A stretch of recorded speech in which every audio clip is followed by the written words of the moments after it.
My boss called me to a meeting with HR. "Eleanor, after 15 years, we're letting you go," he said with a smug smile. "Clear out your desk by Friday." I nodded and replied, "Understood." They had no idea how Monday would change everything. Welcome back to the channel, where real stories meet real emotions. Here, we dive into powerful tales inspired by Reddit threads about family, friendship, career, and personal growth. And today's story? It's a masterclass in corporate revenge. Imagine giving 15 years of your life to a company, building their biggest product from scratch, only to be fired with a smile and a severance check. But what if the company didn't know? You'd already outsmarted them. Stay with me until the end to see how Eleanor turned a pink slip into power and made her former bosses wish they'd never crossed her. And hey, if you enjoy these kinds of stories, don't forget to subscribe. It means the world and helps me keep bringing you more epic tales just like this one. 15 years. That's how long I had poured my time, sweat, and ingenuity into NexaCorp. 15 years of sleepless nights, 80-hour work weeks, and sacrifice. I had built their golden goose, OmniVault, an AI-driven data management system that wasn't just successful, it was foundational. Nearly half of Fortune 500 companies relied on it, and without it, NexaCorp was just another tech firm paddling against the current. I had recruited the best engineers, designed the foundational architecture, and turned the project from a risky pitch deck into a billion-dollar reality. And today, they were cutting me loose. I sat in the glass-walled conference room, hands folded, expression unreadable as Mason Caldwell, NexaCorp's chief strategy officer, cleared his throat. He glanced at Karen from HR, then back at me, his fingers nervously tapping against the stack of papers in front of him. He was bracing himself. "Eleanor, we're restructuring," Mason finally said, his voice calm, but too polished, over-rehearsed. "The company is moving in a different direction." A different direction? Meaning, you want me out before I realize what's coming. A tiny smirk played at the corner of my lips, but I erased it before either of them could notice. I could feel Karen shifting uncomfortably beside him, like she wanted this to be over as quickly as possible. I watched as Mason slid a standard severance package across the table, like it was some parting gift for a job well done. 2 weeks' pay for every year of service. 3 months of health insurance. A generic list of career counseling resources I'd never use. Pathetic. I let my fingers brush over the manila folder, but I didn't bother opening it. They expected panic, anger, maybe even desperation. What they got instead was a measured breath and a steady nod. "I understand," Mason exhaled, relief flickering across his face. He thought it was going to be harder than this. "Of course, we'll need your security badge, company laptop, and access credentials by Friday." Karen piped up, her voice clipped and professional. "Your team will be notified this afternoon." I had spent the last decade mentoring my team, handpicking the brightest engineers to build OmniVault into what it was today. These weren't just co-workers. They were people whose careers I had shaped, whose successes I had celebrated. And now, NexaCorp thought I'd just pack up my desk and disappear? I nodded slowly. Of course. Anything else? Mason hesitated. There it was, that tiny flicker of unease in his expression. He had expected resistance, maybe a fight. But my acceptance? That threw him off balance. He had missed something. He didn't know it yet, but he would. I stood, adjusting the cuffs of my blazer. Karen gave me an awkward nod, already looking at her watch, and Mason just sat there, still wrapping his head around the fact that I hadn't broken down in front of him. I gave them both a polite, meaningless smile and walked out of the conference room with the same dignity I had carried for the last 15 years. By the time I reached my office, I was already pulling out my personal phone. I scrolled through my recent messages, found the right thread, and typed a single sentence. "It's happening. Friday's my last day." The response came within seconds. "Perfect timing. We're ready. Dinner tonight?" I smiled. Monday would be very interesting. That night, I met Dominic Hale, CEO of Quantum Axis, in a dimly lit, upscale steakhouse far from NexaCorp's headquarters. The restaurant buzzed with hushed conversations, the kind of place where high-stakes deals were made over $100 steaks and vintage whiskey. This was neutral ground, a place where secrets could be spoken without fear of eavesdropping. Dominic sat across from me in a private booth, a half-smile playing at his lips as he swirled his drink. He was relaxed, too relaxed, like a man who had been waiting for this moment just as much as I had. "They actually went through with it," he mused, shaking his head. His voice carried a tone of amusement, but there was something sharper underneath. Satisfaction. "Caldwell really thought cutting you would save them money." I let out a slow breath, feeling the weight of the past few months settle in my chest, but not in a bad way. It wasn't regret. It was validation. "Victor never understood what I actually built," I replied, setting my glass down with a deliberate motion. "He saw the marketing potential, the user interface, but the underlying architecture, just tech stuff to him." Dominic smirked, taking a sip of his drink. "And now that tech stuff is legally yours." I could almost laugh at the irony. 3 months ago, NexaCorp had unknowingly sealed their fate. It had started with a seemingly insignificant mistake, a misdirected email thread that landed in my inbox late one Friday night. At first, I skimmed past it, assuming it was just another redundant corporate memo, but a single line caught my eye. "Once Eleanor is out, we can finalize the patent filing under NexaCorp's name." I had to read it twice. They were planning to push me out and claim my work as their own. My stomach twisted, but not in fear. No, this was something else. Cold, sharp clarity. They had underestimated me, assumed I would never double-check their incompetence. So I did. I spent that weekend poring through internal documentation, digging into the company's legal filings. What I found, they had never actually filed the patent. It was an oversight, whether from arrogance, negligence, or sheer stupidity, I didn't know. But I knew one thing for sure. It was mine for the taking. So I did what any strategic mind would do. I filed the patent myself, under my name, with a legally airtight timeline proving the work was completed outside NexaCorp's domain, on my own time using my own resources. I compiled logs, emails, and timestamps, every detail meticulously documented. And when the approval came through, I owned it. Dominic leaned back, watching me with a knowing expression. "You were already 5 steps ahead of them." I nodded. They thought they were playing chess.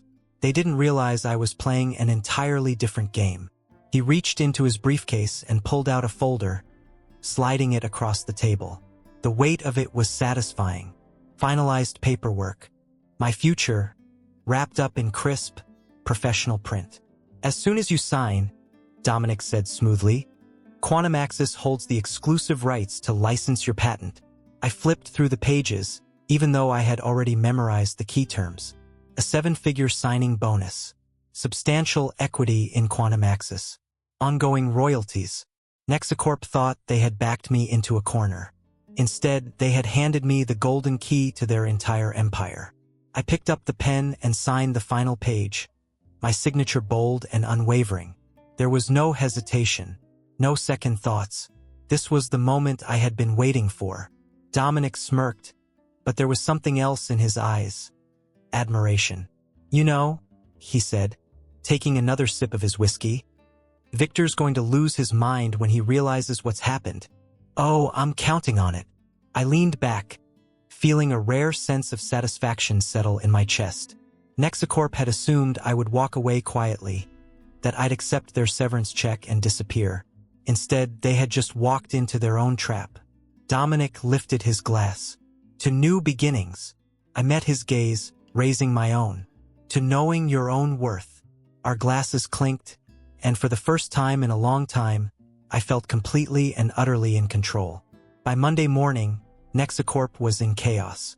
I had expected turbulence, but even I hadn't anticipated just how spectacularly they would implode. At 9:30 a.m., my phone vibrated on my desk. "Marcus, my lead engineer. WTF did you do? Boardroom's on fire." I smirked. "Perfect." At 9:45 a.m., NexaCorp's general counsel and CFO were already scrambling. The press release announcing QuantumAxis' acquisition of my patent had dropped at 7 a.m., and by now the industry was reeling. Executives were calling emergency meetings, and my sources told me that board members were already demanding answers. OmniVault, the backbone of NexaCorp's business, was now under my control. Any company using its architecture, including NexaCorp, would have to negotiate licensing with QuantumAxis. Inside NexaCorp's executive conference room, chaos had reached its boiling point. Victor Lawson, CEO and self-proclaimed visionary, sat at the head of the table, his face a deep shade of red. A dozen high-level executives surrounded him, some flipping through documents, others furiously whispering among themselves. The CFO looked pale, sweat forming at his temples as he scrolled through his tablet, watching NexaCorp's stock price plummet in real time. "This has to be a mistake," someone muttered. "It's not a mistake." The head of legal, eyes hollow, spoke up. "The patent was filed under Eleanor's name. She owns it." Victor slammed his fist on the table. "How the hell did this happen?" Silence. No one had an answer. A junior legal associate stammered, We were supposed to file it months ago, but it got pushed back due to." Victor's glare could have set the room on fire. At 10:15 a.m., my inbox lit up. Mason Caldwell. "Eleanor, there appears to be a misunderstanding. Can we discuss?" "A misunderstanding? Oh, Mason, you still think you have the upper hand." I didn't bother responding. I forwarded it directly to QuantumAxis' legal team and moved on with my morning. Meanwhile, outside the executive boardroom, NexaCorp's employees were already bracing for impact. Marcus texted me again at 10:30 a.m. "Victor is losing his mind. He just threw a stapler at the wall." I leaned back in my chair, savoring the mental image. Victor Lawson, Mr. Untouchable, Mr. Corporate Genius, having a meltdown in real time. By 11 a.m., the market responded. NexaCorp stock was plummeting. A 9% drop in the first few hours.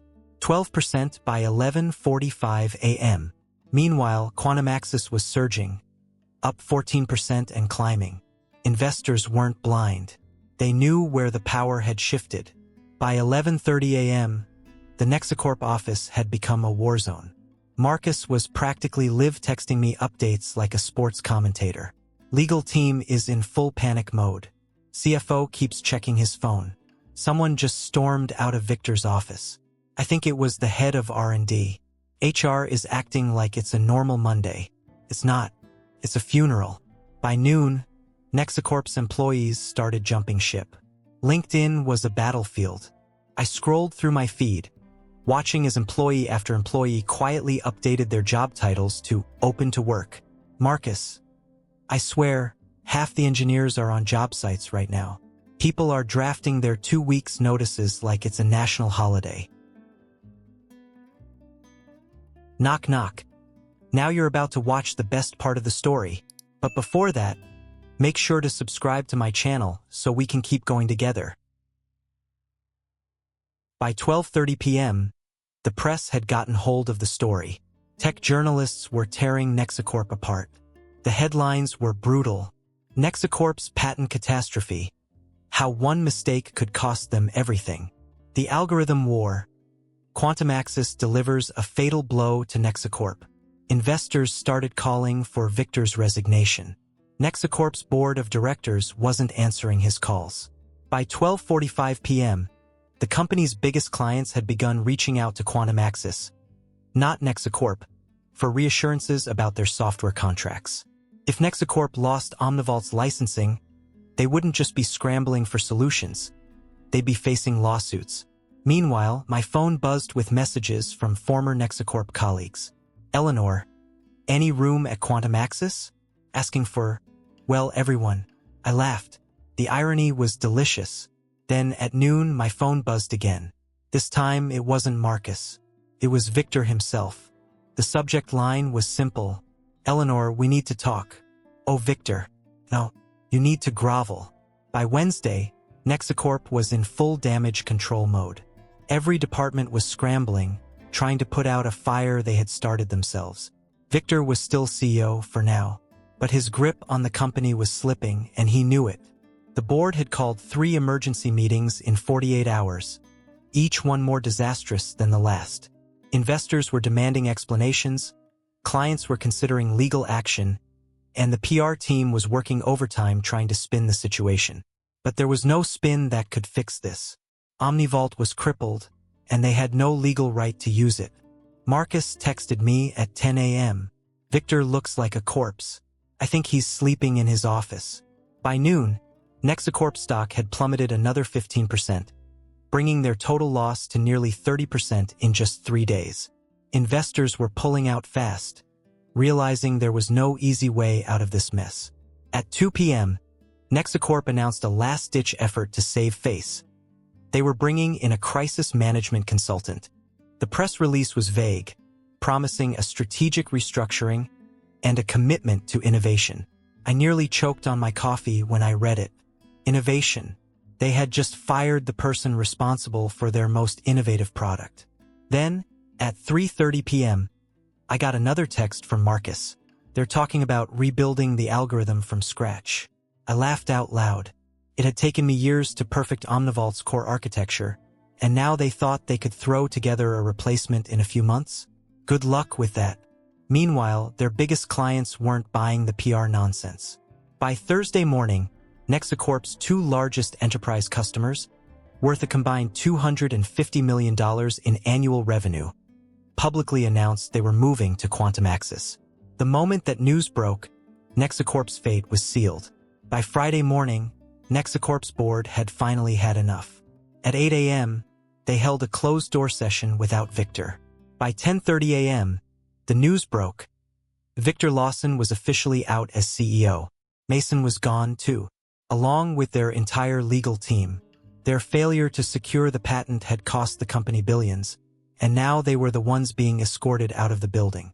Victor had spent years building his reputation as an industry giant, a visionary who had led NexaCorp to dominance. And now, his legacy would be one of the greatest corporate failures of the decade. By Friday afternoon, NexaCorp's interim CEO, a board member desperately trying to salvage what was left, made the inevitable call. They needed me. At 3:45 p.m., my phone buzzed with an incoming email from NexaCorp's executive office. Subject: licensing discussion request. The same company that had pushed me out was now crawling back, hat in hand, begging for a deal. Meanwhile, tech analysts were shredding NexaCorp apart. The financial news cycle had been relentless, with headlines like, NexaCorp's catastrophic blunder, the cost of underestimating a genius. Quantum Axis takes the lead, while NexaCorp flounders. The stock price had continued to nosedive, dropping another 10% before market close on Friday. At 4:15 p.m., I got another text from Marcus. NexaCorp employees are bailing faster than I've ever seen. Mass resignations. It's a sinking ship. By Saturday morning, word had spread that recruiters from Quantum Axis were actively poaching NexaCorp's best talent. I had received at least 20 LinkedIn messages from former coworkers. Some apologetic, some desperate, all asking the same thing. Is there a place for me at Quantum Axis? Where was I? Sitting in a penthouse corner office, running my own innovation division at Quantum Axis. I leaned back in my chair, swirling my glass of bourbon as I stared out at the city skyline. This was better than revenge. This was justice. 3 months later, I stood on stage at the National Tech Innovation Conference. This time, I wasn't hidden in the back of the room while someone else took credit for my work. No, this time I was the keynote speaker. The conference hall was packed, filled with executives, engineers, investors, and journalists, all waiting to hear from me. As the moderator stepped up to the microphone, I stood behind the curtain, my hands resting lightly at my sides. I could hear the hum of anticipation in the crowd, the shuffling of papers, the quiet murmurs of tech insiders discussing the industry's latest upheavals. Then my introduction rang through the room. Please welcome Dr. Eleanor Hayes, Chief Innovation Officer of Quantum Axis, and the creator of the processing algorithm revolutionizing enterprise data systems. The applause was deafening. I stepped onto the stage, taking my time as I approached the podium, scanning the room with a measured gaze. And there they were, a few familiar faces from NexaCorp, scattered throughout the audience. Some of them had jumped ship, now working for competitors or even Quantum Access itself. Others were still clinging to what remained of NexaCorp, hoping for a miracle that would never come. I met their eyes briefly before turning my attention back to the audience at large. I adjusted the microphone and smiled. This was my moment. Today, I began, my voice steady and confident. I want to talk about innovation, about knowing your worth, and about what happens when companies fail to recognize the people behind the technology they rely on. The silence was absolute. The entire room hung on my words. I let them sit with it for a moment, watching the realization dawn on some faces. I didn't need to mention NexaCorp by name. They already knew. I took a slow breath and continued. Innovation is not a faceless process. It does not exist in corporate reports or earnings calls. It is created by people, by minds that push boundaries, by engineers who refine every line of code, by visionaries who see not just what is, but what could be. A murmur rippled through the room. Some nodded in agreement. Others stiffened, as if realizing where this was going. But too often, those minds, the real innovators, are overlooked. Their contributions are diminished. And sometimes, companies make the mistake of thinking that ideas are separate from the people who create them. I let that statement linger. Then, I glanced towards a particular section of the crowd, where a delegation from NexaCorp sat. They weren't smiling. I continued, voice unwavering. But the truth is, innovation does not belong to corporations. It belongs to the people who build it. And when those people are pushed aside, when they are undervalued or underestimated, well, let's just say history has shown what happens next. The journalists in the front row were scribbling furiously. They knew exactly what I was referring to. I let the words sink in, then shifted gears. But today is not about looking back.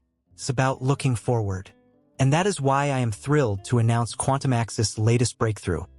A leap in data processing that will redefine efficiency for enterprise solutions across the globe. A slide flashed onto the massive screen behind me, showcasing a new iteration of the algorithm I had designed, an iteration NexaCorp would never have access to.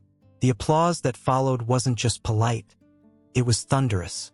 By the time I stepped off stage, the impact of my words had already begun to ripple through the industry. Within an hour, the speech was trending across tech news sites and social media. Analysts were dissecting every word, every pointed remark, every unspoken implication. At NexaCorp's headquarters, the reaction was immediate.